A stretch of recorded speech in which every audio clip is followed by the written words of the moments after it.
Hi everyone, thanks for joining us today. We're just gonna wait for 2 more minutes to let more people in, and we'll uh, start shortly. Till then, you can submit your questions in the Q&A channel, Q&A box, and you can use the chat feature to talk to each other, but we won't be looking at the chat to pick up questions. Thank you.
Hey everyone, thanks for joining us today. Um, my name is Canon. I'm one of the OT members for math this year. I will let our two lovely panelists, Rachel and Lucy, introduce themselves, and then we will start answering all the questions you have. Thank you. So I guess I'll go first. So hi everyone, my name is Lucy. I am about to begin my 3B term of financial analysis and risk management. On campus, I am involved with the math mentorship program that you should really join if you are wanting to look for a mentor this upcoming school year.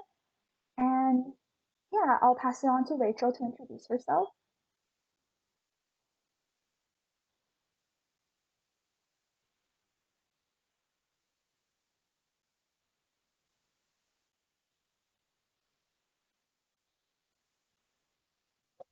Hey Rachel, I can't really hear you. Still no.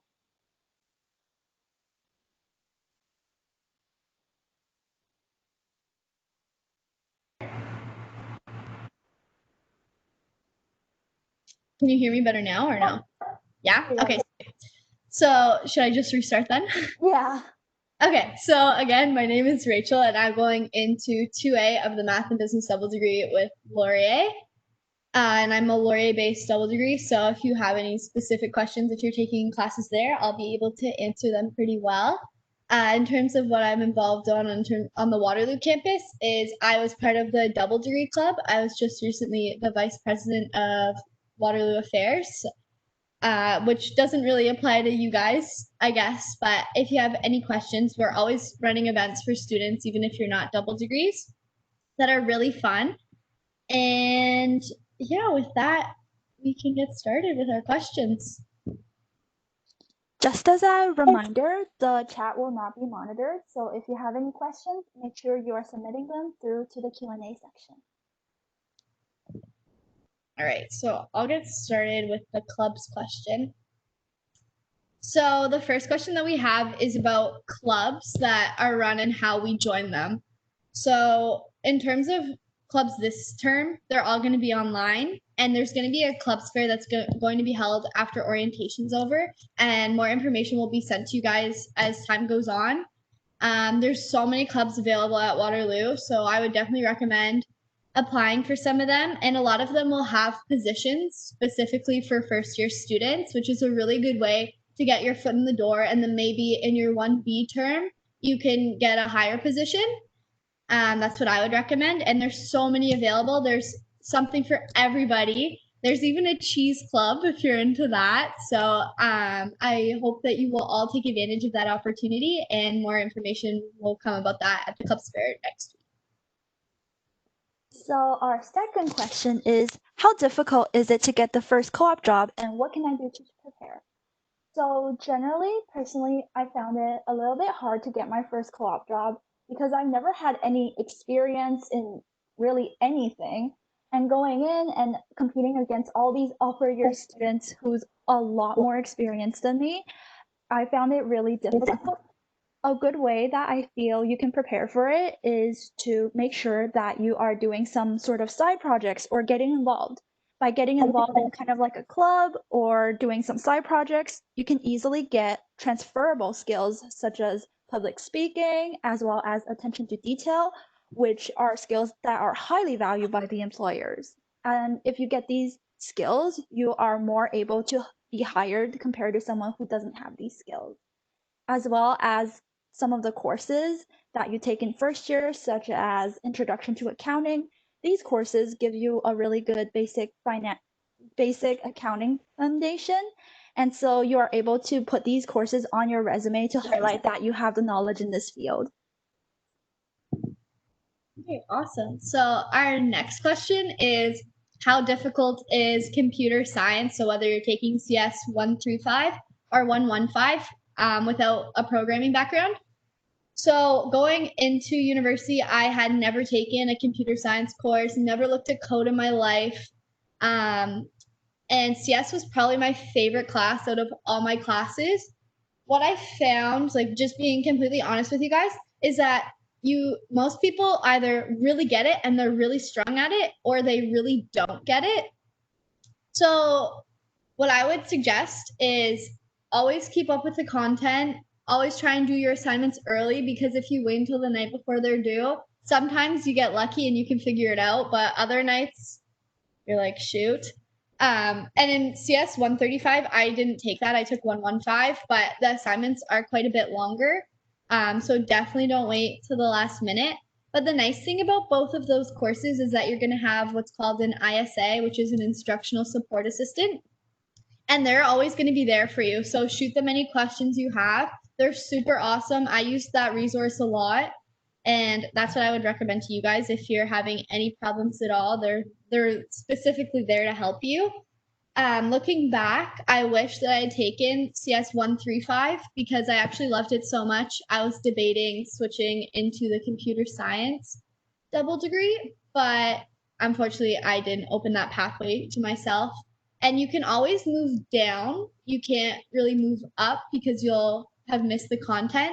So if you are still deciding between them, I would suggest starting with CS 135 because you can always drop down into 115 and you definitely don't need experience. I was fine. My friends who also didn't have any experience were fine, and you guys will be fine too. Those are some really great advice. So our next question is, on average, how many hours a week do I need to spend on studies? So one of the things that I've been hearing a lot is that you should treat your studies like a 9-to-5 job. Basically, when it's the 9-to-5 time period, you should be studying, and when it's the other time, you should be spending that time focusing on yourself and focusing on your hobbies, whether you are doing a side project or you're just relaxing. And so personally, I found that it really depends on the course that you are studying for the amount of time that you are studying.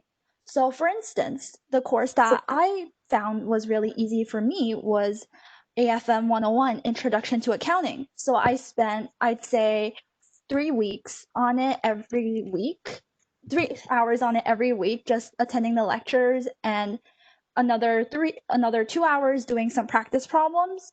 Whereas a more difficult course that I really struggled with was Math 135, and so I spent some more time on it, and so as a result of that, I'd say I spent around 10 hours every week on it, lecture plus tutorial, as well as just doing practice problems and doing my assignments.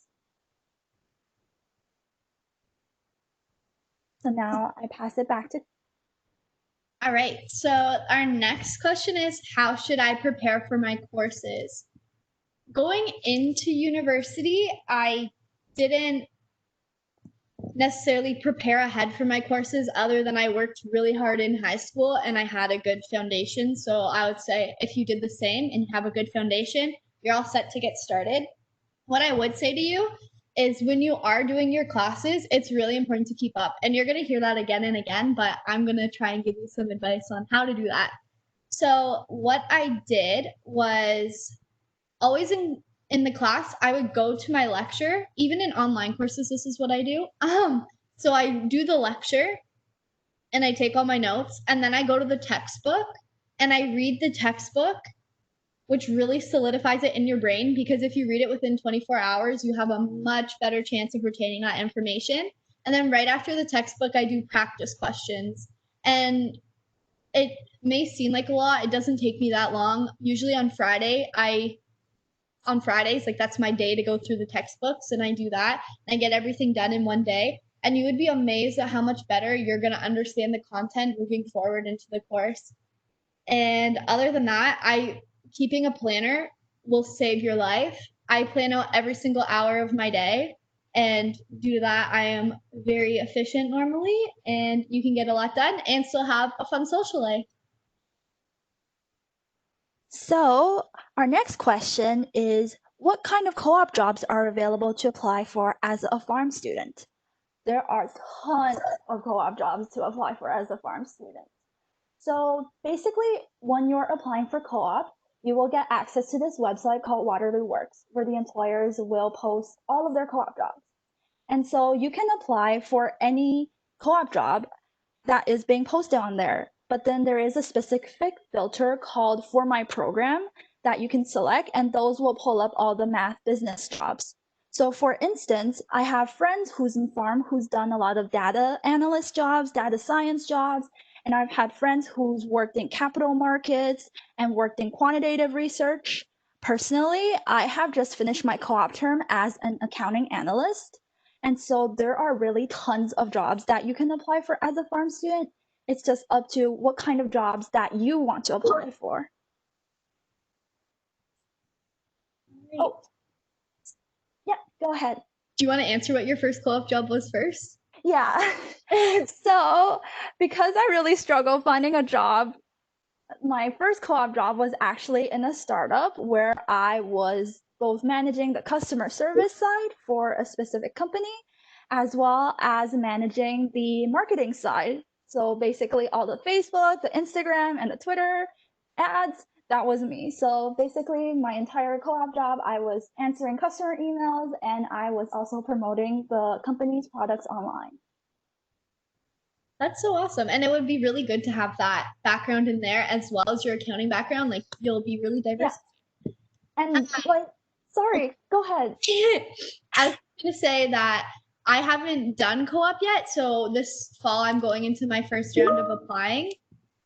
So I can't really speak to the co-op experience yet, but if you're looking for any information on kind of online recruiting events or anything like that, because a lot of stuff is going to be virtual for the next little bit at least, I've started doing those kinds of events if you have any questions about that.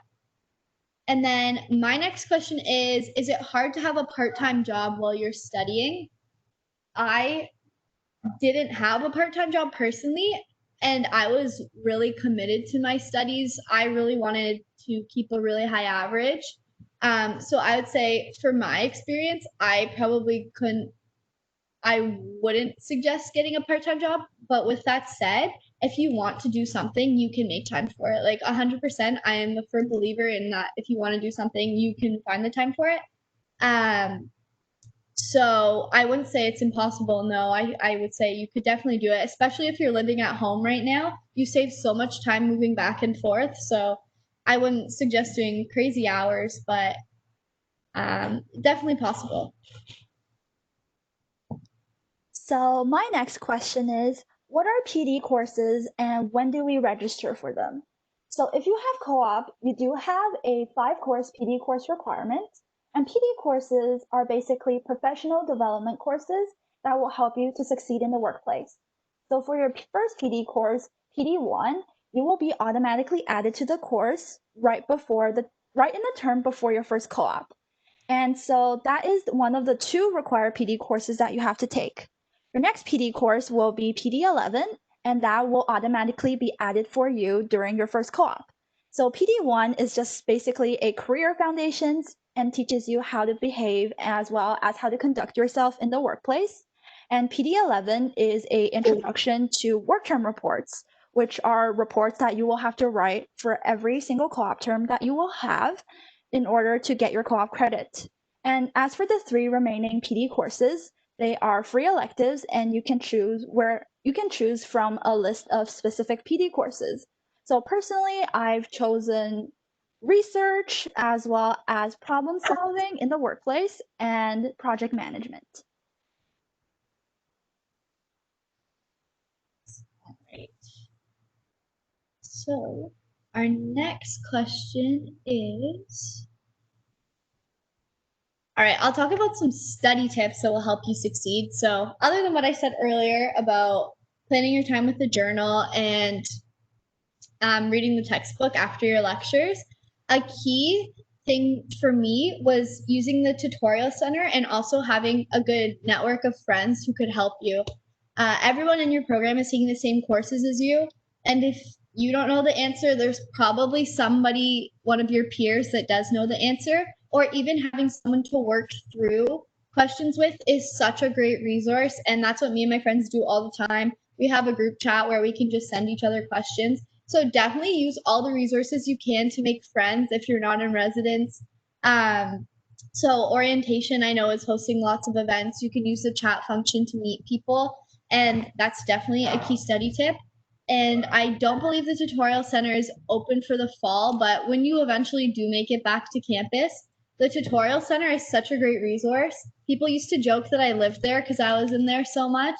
And it just, there's so many people who want to help you, and if you seek the help, you will get it. So that's what I would recommend for you guys.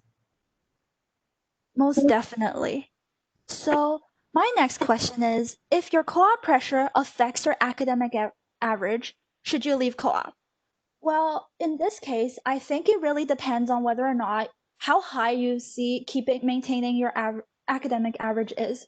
So, for instance, if you are planning on applying to grad school and having a high academic average is a must, then I highly recommend you to talk to your academic advisor to see if you should drop co-op, because it all boils down to how high you value your academic average.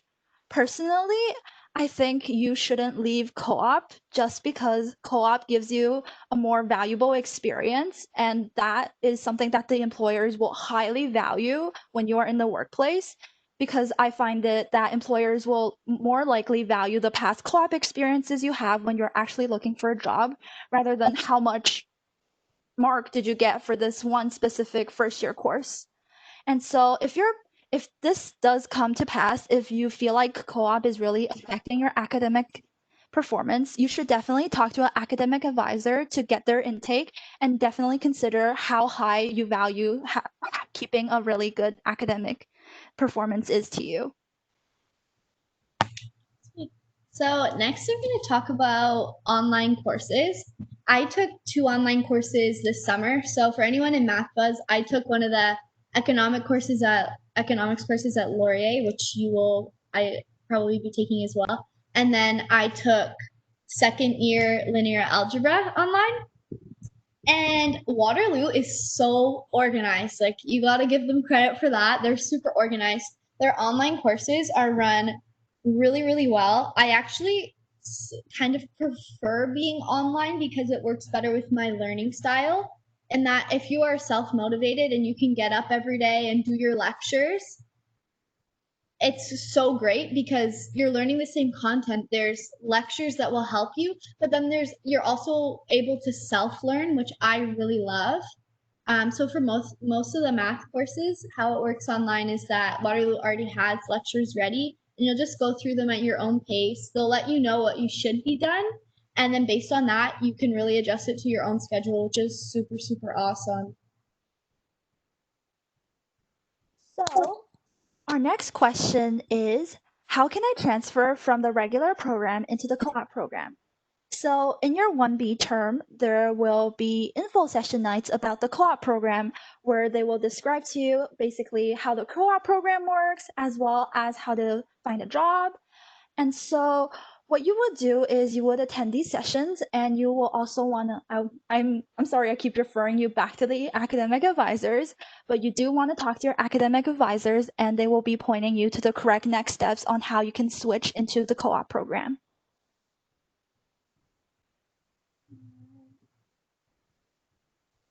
Okay, so another question is how to not fail first year.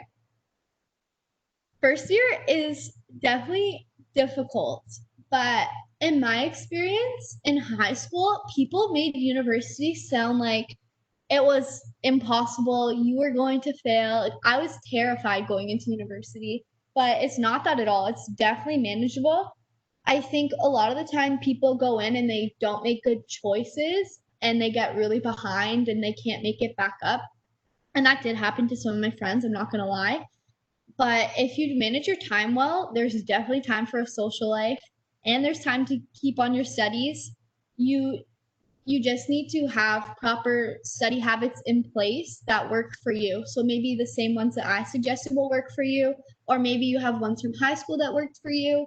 I found that my study habits really changed in university because there is a greater emphasis on self-learning and going out and getting it. Like, you don't have a teacher who's like, Rachel, do your work. So you can definitely get through first year. You can get good grades in first year too, but it's really up to you to make good decisions. And also, having a social life, you need that. You need to relax once in a while. It helps your brain refresh so that you can do even better. So just having a balance of everything is so important. So my next question is the first co-op term salary for farm. So because my job was an entry-level customer service job, I was actually paid the minimum wage, and I worked for, I think, 8 hours, minusing the break times every day. But depending on what employer that is employing you, as well as what kind of job you have, the co-op salary can very well vary. I think the average first term co-op salary in the Faculty of Mathematics is $16 an hour. Don't quote me on that. This might be kind of old, but it really depends on what kind of position you have and who your employer is. All right. Our next question is, should we expect our grades to drop? Which is probably the most asked question in my experience. What I would say to you guys is if you're coming in with a high 90, it's probably going to drop. Most people will drop, but it's not like when I went to my first double degree mentorship, they were like, expect your average to be in the 60s. And I was like crying because I'm sure some of you have the same experience as me. My grades are very important to me. And I was like, they're like, yeah, expect your average to drop 30%. And I was like, so upset. That did not happen to me at all. My average dropped maybe 10% max, actually less. So class averages are lower, but you're also going into an environment where people's parents aren't on top of them anymore. Well, at least for my year, we were in residence. So your parents can't monitor what you're doing. Your teachers aren't going to say to you, you need to get on your work. Like profs, you can go in and see them, but they don't really care if you're doing your work or not. That's your decision. So I think what happens to a lot of people is that they stop working as hard and then their marks drop. But if you're still on top of your work, you're going to be fine. Definitely. So our next question is, can we find jobs outside of Waterloo Works? Yes, yes, and yes. You can most definitely arrange your own job. It's just when you have to go through a process in Waterloo Works to indicate that you have arranged your own job and this is a job that I will take.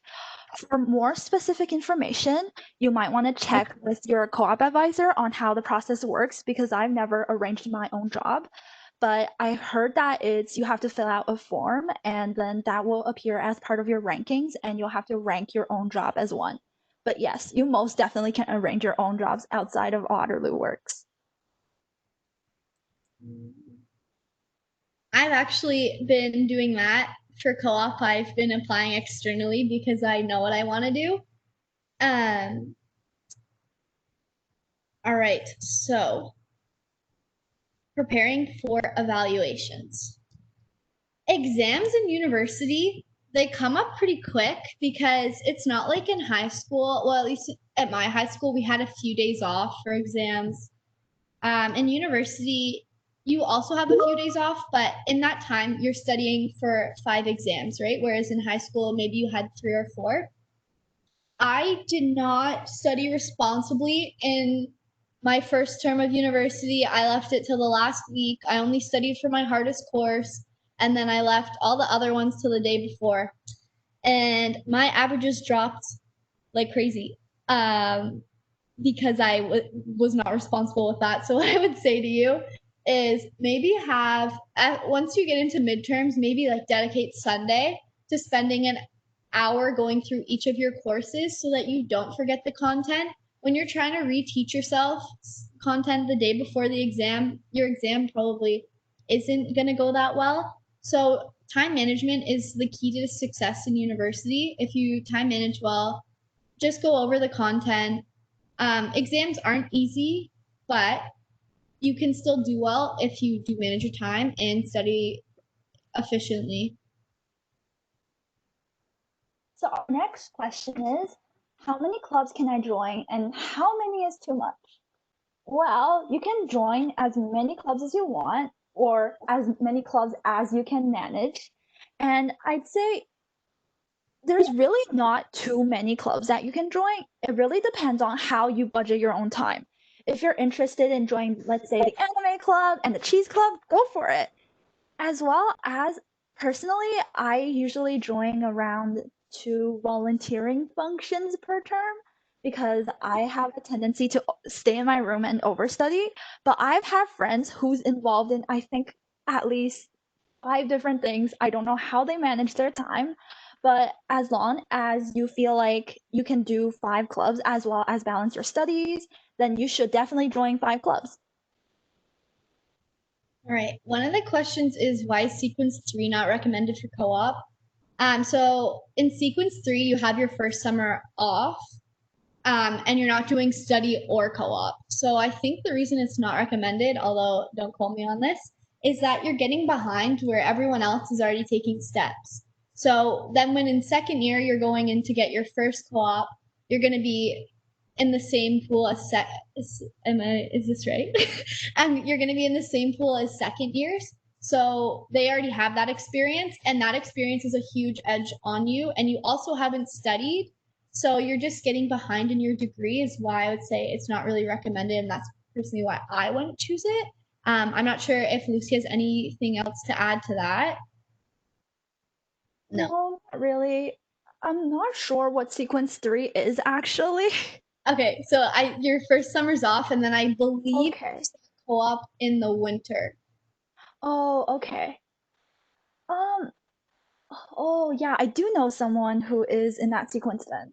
I think it's not recommended mainly because, like Rachel has said, you'll fall kind of behind on everyone. You'll kind of graduate a little bit later, as well as, but then if you're in another sequence with winter co-op, you'll be competing with all those people. But generally, I find that the competition in winter is slightly lower than the competition in summer, just because in summer, a lot of other universities, the students are also looking for an internship, whereas in winter, it's only the universities with an established co-op program, as well as a lot of Waterloo students. And so I'd say, even though you have your summer off, you still have time to rest after your degree if you choose to take that time. So I recommend picking another, I guess, sequence. So our next question is, would you say that sorry, pulling up the wrong question. Here, do you want me to just jump ahead with my next one? Yeah. Okay, so the next one is how many assignments will you guys be getting per week? So I think now they're using more assignments than quizzes just because it's easier to administer to you guys during it being online. But when I was in 1A, for Math 135, you're gonna have 1 assignment per week. And then for Math 137, I had 1 quiz per week. You guys will probably be having 1 assignment per week, but it can go either way. And then for computer science, you're also going to have 1 assignment per week. And then depending on what electives you choose, you might have more assignments per week or less assignments per week. I would say probably around the same. You probably won't have too many assignments per week depending on what elective you take. But again, if you manage your time well, you can totally get those done. They're not too bad as long as you use your resources, and you're allowed to work together with friends as long as you don't copy each other. Plagiarism is a really big deal in university. You don't want to be plagiarizing, but you can talk about it with your friends and help each other figure it out, and you'll be all set.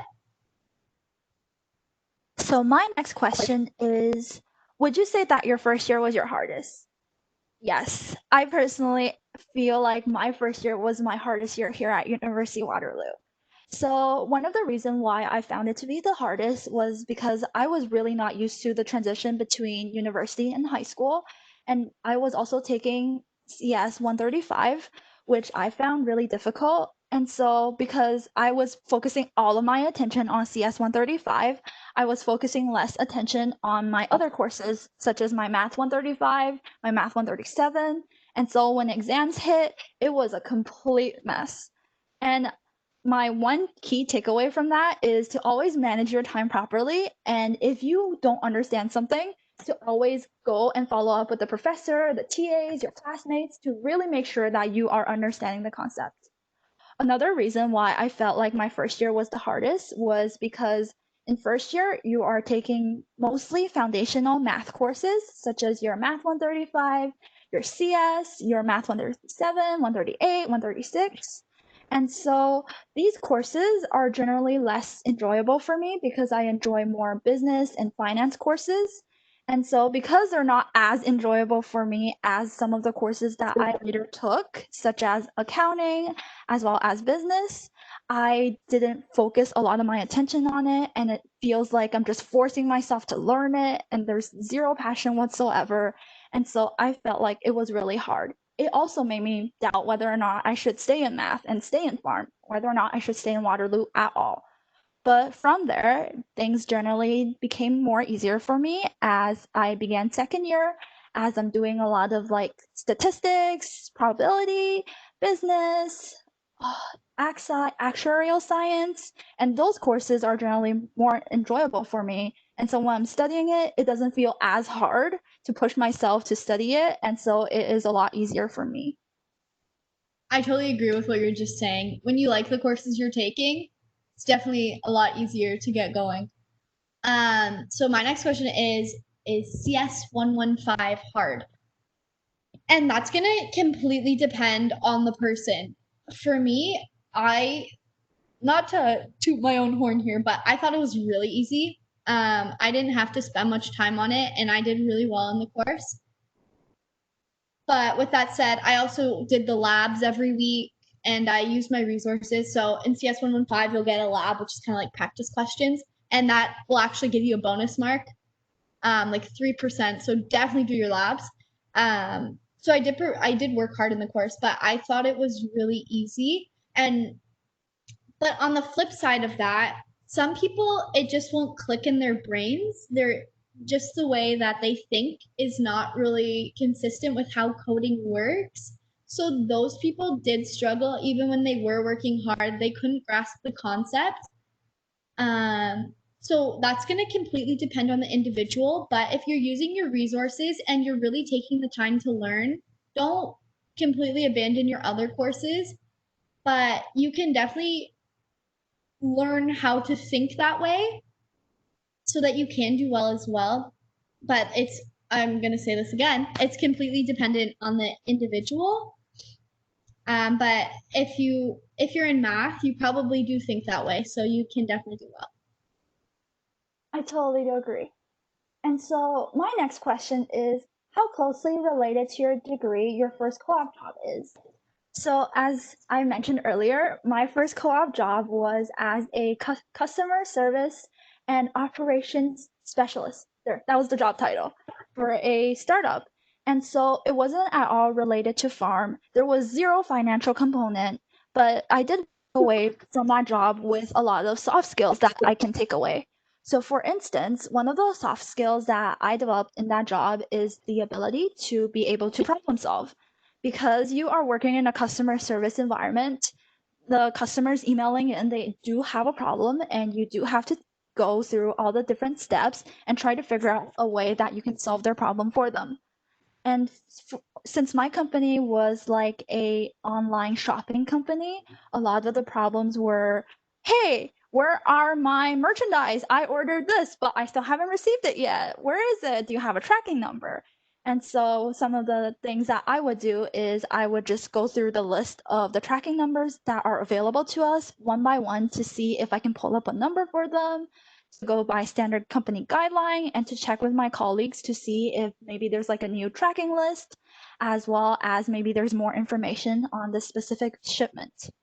And so generally your first co-op, I find that a lot of times your first co-op might not necessarily not be the job that you want to pursue in the future, and that's completely okay because it's your first co-op and you are here to get that experience. But once you advance through the different co-ops, they will generally become more and more related to your degree.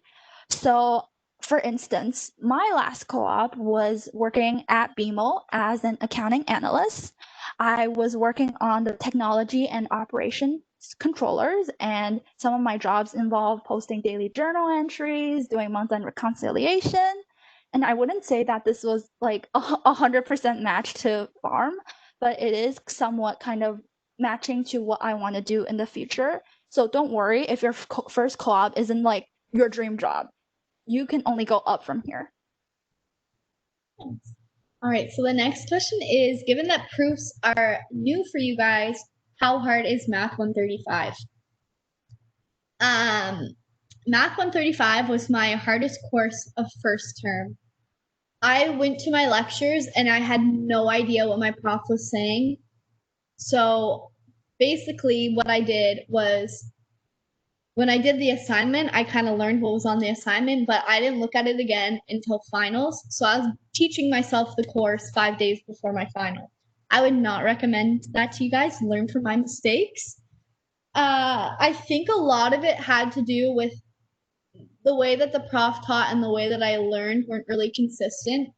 But the advantage to being with everyone online is that you're all watching the same lectures. So there's not going to be a better prof that those people are going to have an advantage over you. You're all learning the same and you can go at your own pace. So I didn't learn it that way, but I did the second year, I did Math 235 this summer and I did it online and I had a way better time with that one. I did quite a bit better in that course as well. So I'd say due to it being online, you're probably going to have an easier time. And proofs really require a change of mindset, at least in my experience. And that change of mindset didn't come to me until November, but I also wasn't really on top of my course load. So I'd say if you're on top of it, that change will probably happen sooner, but don't worry about it. It eventually will happen and it'll just hit you like that. I know Rachel talked about CS 115. I will just now talk about CS 135. And to answer the question, how difficult is CS 135 for a programming beginner? So personally, I took CS 135 because I mistakenly thought that was the easier CS course, which turns out not to be the case. But despite really struggling in it, I find it really good as a programming beginner. I didn't have any programming experience before taking CS 135. And in the first few weeks, the professor really holds your hand to make sure that you are understanding the foundational concepts, as well as the assignments are designed in a way for you to reflect on the learning that you've done in the classroom and to apply what you have learned in lectures. And so the assignments are slightly longer and harder than the ones for CS 115. And we do go into some more complicated concepts compared to CS 115. But if you are interested in maybe pursuing a computing minor, which I know that pharm students can, then CS 135 is definitely a way for you to see if you are truly passionate about computer science and whether or not you want to continue down the computer science road. Yeah, I would definitely suggest if you're thinking about it, start in 135 because you can't go back from starting in 115. And even if you struggle, sometimes you learn a lot of things from that struggle. Okay, so the next question is which volunteer that you guys should do in the online fall term among the Student Success Office, WSA Campus Response Team, and WSA ICSN. Since I'm not Waterloo based, I'm not really sure about these different programs. So I'm hoping Lucy maybe has a little bit more experience in that and can answer that question for you better. Yeah, so I'm just looking at this right now. I'm only really familiar with the Student Success Office. I've taken some of their seminars on, I think, problem solving, but I say you should, yeah, I'm seeing I know Student Success Office is definitely a really good place to volunteer for. But I guess it really depends on where you would want to volunteer for these. What I would probably say to you is do more research on them individually. You can find it. Maybe reach out to somebody, one of the contacts on it, or if you go on the social media of that resource and just find out more about it. If you can contact somebody who's on it, even better. And if it sounds like something you like, it's just a volunteer position, so it's not like you're committing to your whole life. So if you don't like it, whatever, you'll finish it eventually. And research is really the best way to figure out what's best for you as an individual.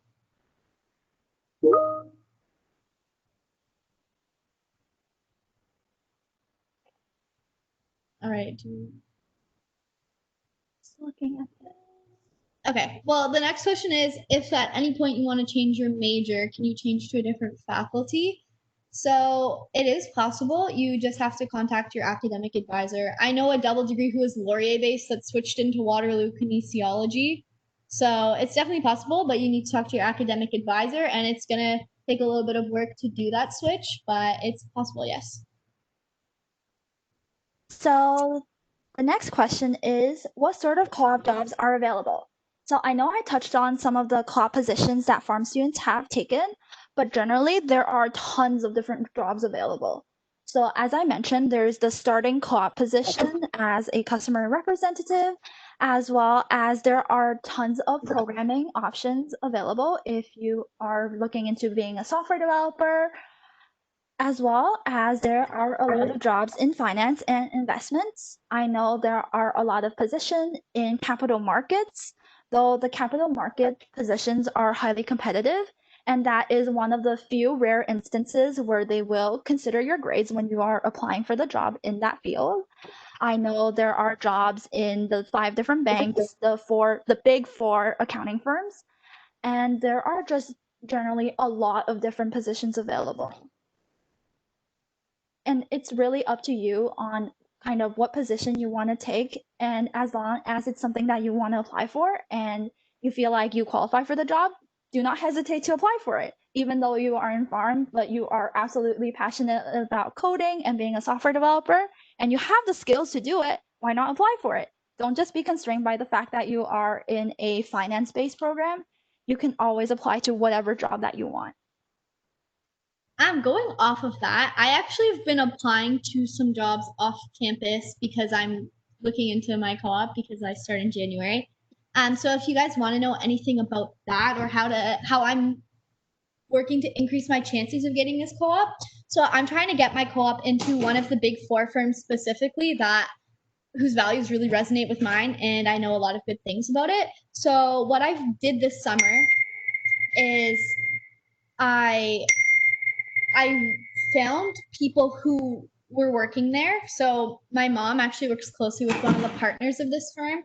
I reached out to him, and then he got in contact with the campus recruiters. I set up video calls with them. So essentially what I did was I'm expanding my network in the organization already and getting my foot in the door with people who will be interviewing with me, because if they already know you, then going into your interview, they can find out so much more valuable stuff about you. What I just recently started doing this week is I've been looking for people who are in my program or Laurier BBAs, because I am applying through the Laurier side, but if you're Waterloo, find someone at Waterloo who are doing the position that I want. And I've contacted them and I'm asking them questions and asking them to help me prepare for my interview. So kind of what questions they got asked so that I'm ready and I can really wow my interviewers. So even if you're not applying off campus for these jobs and you are applying like through Waterloo Works, trying to contact people and expanding your network, because your network is going to be one of your most valuable resources. Yes, I agree. Definitely expand your network. So my next question is, do you have any friends who have taken any minors, maybe in CS or stats, and how hard is it to manage? So personally, I didn't take any minors, but a lot of my friends in farm have taken a stats minor, because for farm, you only need, I think, 2 to 3 additional courses in order to do a stats minor. And they find it really easy to manage because of the small amount of courses that you are taking. And I do have a friend who is taking a CS minor that is also, well, like a CS computing option that is also in farm. And she plans on taking an extra term just to finish her minor. And according to her, because she really personally enjoys doing computer science, she find it really easy to manage, as well as her farm courses. Another thing is that for farm, we don't have a lot of electives. I think in this year's calendar, you do have 3 electives, And so we don't really have a lot of free choice when it comes down to the courses that we want to take. And so generally, the most popular minor that pharm students do is a stats minor. All right. So at this point, we don't really have any new questions. So if you guys have any questions about anything at all, like even if it's about things that you don't think you would ask on one of these, as long as it doesn't offend anyone and it's not inappropriate, I am happy to answer it. I'll answer pretty much whatever. I can only speak from my perspective, but I'm always happy. I do have another question. So the question is, how many percent of first years who want to get co-op jobs actually get co-op jobs in pharm? So there's this thing that Waterloo, the career, or how does it? SICA, so it's the co-op center. I'm not sure what SICA stands for again, but there is this thing that they publish. It's the statistics of how the employment rate for first year co-op students. I know this year, because of COVID-19, pharm students have the lowest employment rate with only around 57%. But in my year, in the previous years, generally the employment rate for first year students are in 80s and 90s. So usually if you are looking for a job and you are in your first term, you can definitely find a job. And if you're not, another thing is that if you're in first year, I highly don't recommend going, unless you have the skills, then go for it. But if you don't have like the skills and the knowledge for some high-end investment job, and then you have no idea what any of the requirements for, don't apply for it. Don't use all of your applications on it, because that way it will be harder for you to get the job and you will end up unemployed if you are wasting all your applications on a job like that. But rather you should be focused on finding a job that's within your skill range. All right, so our next question is, how's the sports program at Waterloo? So I assume you're not asking about varsity sports, but rather intramural sports. But if you are asking about varsity sports, some of Waterloo's teams are really good. But if you want to talk about intramurals, they're not going to be running until this whole situation clears up a little bit. But there are some really awesome intramurals offered. One of my friends had a hockey team and he loved it. We were going to make a volleyball team for the fall term. That was our plan. There's so many sports offered and available. And even if you can't find a team, you can get placed on a team. So definitely that's going to be a great stress reliever. It's going to keep you active. I think it's so awesome to get involved in sports. So if you can make a team, even better. If you get added to a team, you're going to meet new people and make new friends. So regardless, I think it's definitely a great choice to get involved, and there's lots of opportunities available, and Waterloo's facilities are really beautiful, so even better. So just as a reminder, the Microsoft Teams that we have right now for the Math Welcome, they will be closing on September 14th. So make sure you are sharing your social media information and connecting with each other on Teams before they close. And the next question is, how can we connect with people who took the same job in which we want to apply? So I do this on LinkedIn. I love LinkedIn. I'm one of those people. This is our last question also. So I made my profile on LinkedIn and try and make it look good, try and use a professional photo. And then what I did is I went into the search bar and I typed in staff accountant at XY organization, because that's the position I want.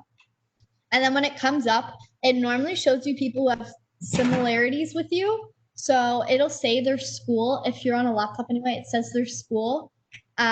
So for me, I put in staff accountant and then it came up and I saw Laurier, and I know that they're in BBA if that's what they're doing. So then I connected with them, and then there's a chat feature on LinkedIn where I chatted with them as well. So that's how I did it, if you're wondering. But yeah, that's our last question.